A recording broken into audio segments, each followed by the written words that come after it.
In today's video, I'm going to show you the charts that demonstrate why decentralized finance is one of the most exciting industries to be in right now, and why I've personally decided to go all in on DeFi. And that doesn't just mean with my investments, that's with this YouTube channel, with my career, with everything. I'm all in on DeFi. And then I'm also going to show you how you can take advantage of the massive changes in how we store and transact value in the world that are taking place because of DeFi. Welcome back to Dynamo DeFi. My name is Patrick. As a reminder, nothing in this video is financial advice, and you should still do your own research before trying any of the strategies I mentioned in this video. Now let's get into it. To start, let's go through some charts that show the monumental growth that's happened in the DeFi industry over the past few years. And it's easy to think that things haven't been moving because we had that massive surge in interest in everything crypto related in 2021, and then we had the subsequent crash and retrace in 2022 and 2023. However, if you zoom out a bit and look at the trend over the past 5 years, then it becomes pretty obvious that the actual growth in these sorts of decentralized financial applications is completely astronomical. And I'm going to show some charts in this video that actually put some numbers to that growth. So the first one is the total deposits in DeFi applications is currently $161.5 billion as of the time I'm making this video on June 10th, 2024. And to put that in perspective, in October of last year, we were at around $56 billion, and we're currently up almost 3x from that, and we're back to nearly where we were at the peak in 2021. Give or take about 10% or so. And the reason why this is so significant is not just because we're up since October, since a large part of the reason why that is that prices in crypto are up since October, just like part of the reason why the crash from 2021 to 2022 and 2023 was because prices were down. However, if you zoom out further, go back to, say, June of 2021, before the fall surge of that year, we're up nearly 2x. Go back even further. Go back to June of 2020. And we were around $1 billion. So roughly, we're up 100x in 4 years. I can't think of many other industries that are up 100x in 4 years.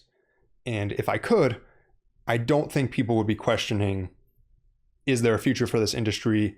Is this a good place to be?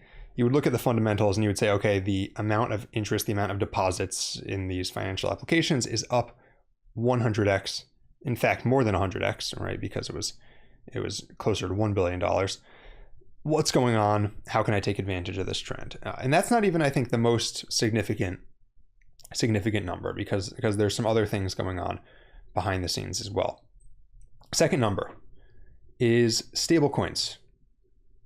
What are stablecoins? Stablecoins are cryptos that are pegged to some sort of currency that's outside of crypto, usually the US dollar. There's also some euro stablecoins. There's stablecoins tied to various other currencies, but the vast majority of stablecoins are pegged to the US dollar.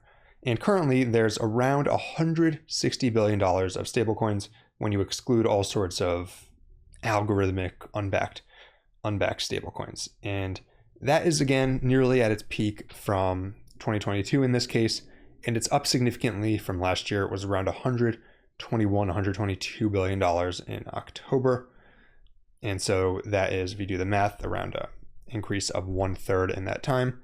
And if you go back to the spring of 2021, it's nearly triple what it was then.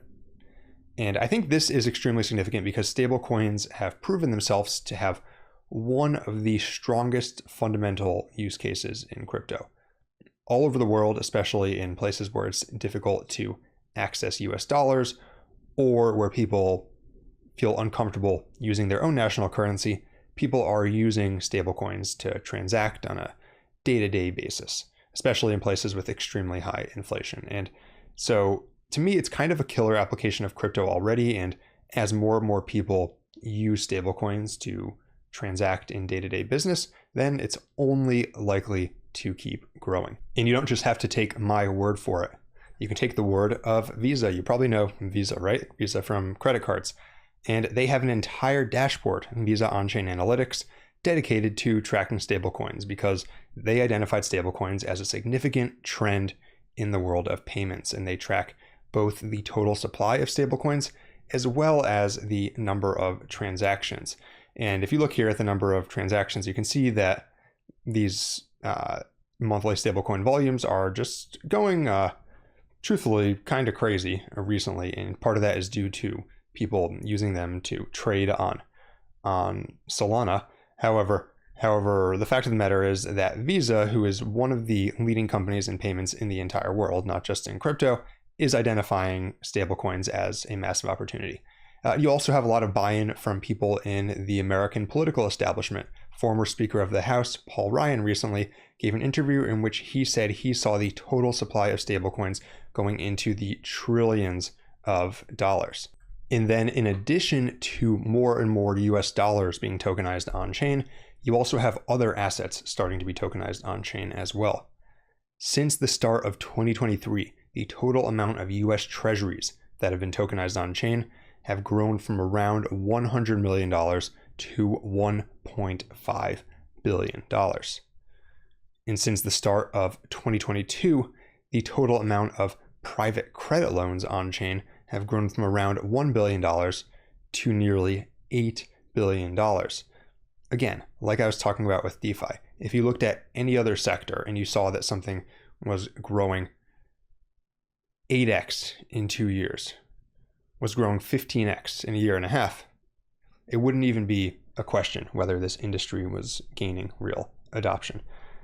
And again, you don't just have to take my word for it. Larry Fink, the CEO of BlackRock, recently said in an interview that tokens are the next generation for markets. And he specifically spoke about tokenizing equities and tokenizing bonds. And he spoke to some of the reasons why that might be superior to the current system. You have, for example, the opportunity to have instant settlement. You have the ability to have programmable applications that incorporate these sorts of assets. And then you also have complete transparency on the blockchain where, for example, you would know exactly who owned every share, and that could be very important for certain things like shareholder votes. And to show BlackRock's commitment to this, BlackRock actually launched a $100 million fund with tokenized treasuries on the Ethereum blockchain. And if you look at tokenized treasuries here, you can see it in yellow. That's that build fund spelled BUIDL, B-U-I-D-L. And so while it's easy to get lost in the day-to-day price fluctuations in the crypto market, when you zoom out and you look at the actual changes in fundamentals, there's billions, if not hundreds of billions of dollars that are being tokenized on-chain already. And likely in the future, there will be trillions of dollars of assets that actually move onto blockchains. And the fact that BlackRock is already deploying this prototype fund on a public blockchain tells me that probably a lot of those tokenized assets, they're not going to be on these segmented private blockchains that are blockchain but not crypto. They're going to be on these already existing public blockchains that you can invest in today. And just think about the value of those networks once you have those networks securing trillions of dollars of deposits and probably tens of trillions of dollars of transactions on a regular basis. And so if you're sold on this, what can you do to take advantage of this revolution in the way that payments and value storage are conducted? Well, the first way is you can invest in those public blockchains that are being used for tokenizing assets. Right now, the leading blockchains for this sort of thing are Ethereum, of course, the second largest cryptocurrency overall. Solana is also a leading blockchain. It's the number 5 largest crypto. It's one of the largest chains in terms of decentralized exchange volume, in terms of deposits in DeFi applications, in terms of stablecoins, and in terms of virtually every other metric that could be measured. And there's many projects, especially in the decentralized physical infrastructure space, that are launching on Solana. Solana also notably is also very powerful for payments because it has such low transaction fees. Another powerful blockchain that could be used for this sort of application is Avalanche, also one of the leaders already, and Avalanche stands out because they allow for customized subnets, which allows, for example, a financial institution to create an environment for permissioned assets or a tightly controlled environment that still interfaces with public blockchains as needed. And then another route you could take would be to invest in chains that are already being purpose-built for real-world assets. One such chain is Canto, which was its own layer 1 that's transitioning to be an Ethereum layer 2. And then another one is Re.al, which is a layer 2 purpose-built for RWAs. Another way you can invest in this is by investing in the sorts of crypto projects that are already tokenizing real-world assets on-chain. One of those projects and the leader in the real-world asset space is Ondo. Ondo has products such as tokenized treasuries or stablecoin backed by tokenized treasuries. They're heavily audited and their roadmap includes tokenizing many other assets on-chain. Another player in this space is Chintai. Chintai has some major TradFi partners already. And then another one is Realio, which brands itself as the Web3 ecosystem for digital and real-world assets. Another way you can invest in this trend of more and more assets being tokenized on-chain is to go the route of investing in people who are building the future of stablecoins. Unfortunately, the largest, most used stablecoins don't have a way to invest in them. That's Tether and USDC, although that may change in the future. The company that issues USDC, Circle, has discussed going public. Several smaller cryptocurrencies you actually can invest in. So one of these is, of course, DAI, produced by MakerDAO, one of the original actual crypto-backed stablecoins. Another one is Athena USDE, which has had a meteoric rise over the past year, growing from being not even barely existing in late 2023 to having $3.4 billion in stablecoins now. And Athena is an active protocol that you can invest in. And that's not to speak of this stablecoin itself or the merits or demerits thereof. It's just to speak of the fact that you could invest in the future of stablecoins with these protocols. Another one is actually Ondo. Ondo has their stablecoin that is yield-bearing, USDY, and Ondo's USDY is up 91% in the past month in terms of market cap. And so that's a strong sign that more and more people are choosing to use this Ondo stablecoin. And Ondo, like we talked about a second ago, has an active investable token.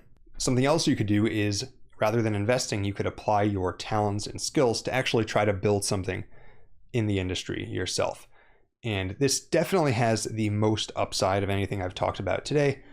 This has the potential to actually go from zero into something substantial without relying on hitting 100x crypto, which, although it's fun, is going to be never something that you can totally rely on. And think about it this way.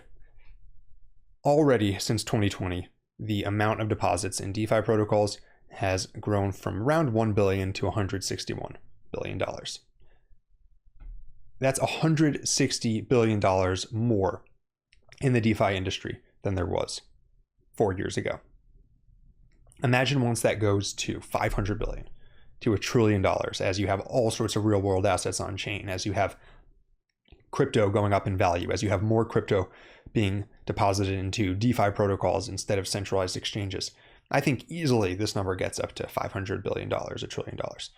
That's literally hundreds of billions of dollars that are then floating around in the industry. And if you can build something of value, you don't need to get that much of them coming your way to actually change your life, right? I mean, think about how much money it would take to change your life and think about how small that is compared to the probably upwards of $1 trillion, if not more than $1 trillion, that's going to be entering DeFi. And so this is what I'm choosing to do.